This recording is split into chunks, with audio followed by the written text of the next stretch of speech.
Hello বন্ধুরা, তোমরা কি কখনো ভেবে দেখেছো যে আমাদের এই পৃথিবী ৮ বিলিয়ন মানুষ, কিন্তু কারোর সাথে সম্পূর্ণ ১০০% মিল নেই?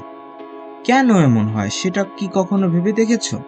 এই পৃথিবীতে প্রতিটি প্রাণীর মধ্যেই এমন একটি বস্তু রয়েছে যেটা না থাকলে হয়তো এই পৃথিবীতে কোনো প্রাণীর অস্তিত্বই থাকতো না।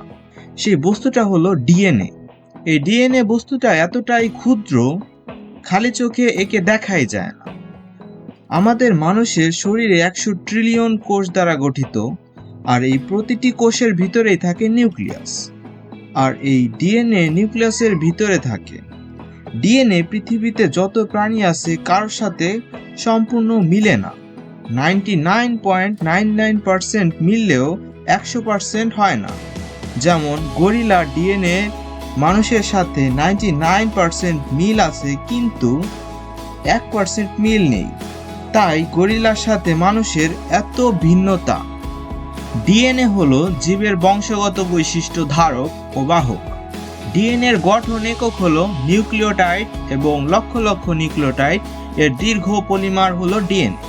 ডিএনএতে ৩ ধরনের বস্তু থাকে: ৫ কার্বন বৈশিষ্ট্য ডিঅক্সিরাইবো সুগার, নাইট্রোজেন ক্ষার ও ফসফরিক অ্যাসিড। কোষের ডিএনএর পরিমাণ পিকোগ্রামে প্রকাশ করা হয়। মানুষের ডিপ্লয়েড কোষ ৫-৬ পিকোগ্রাম ডিএনএ থাকে।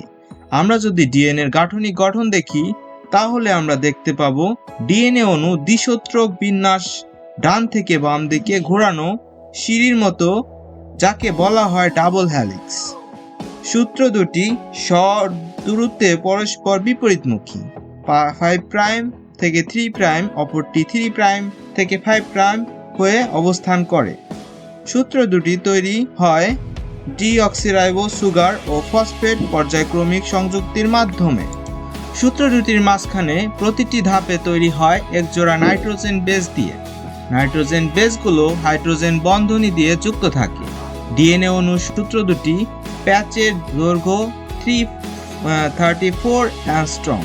প্রতিটি প্যাচে নাইট্রোজেন বেস জোড়ে 10টি ধাপ সমদূরত্বে অবস্থান করে। এই ডিএনএ আমাদের জীব জগৎ ও বিভিন্নভাবে প্রভাব ফেলে। জীবের সকল বৈশিষ্ট্য নিয়ন্ত্রণ করে। আমাদের মানুষের ভিতরেও বিভিন্নতা দেখা যায়।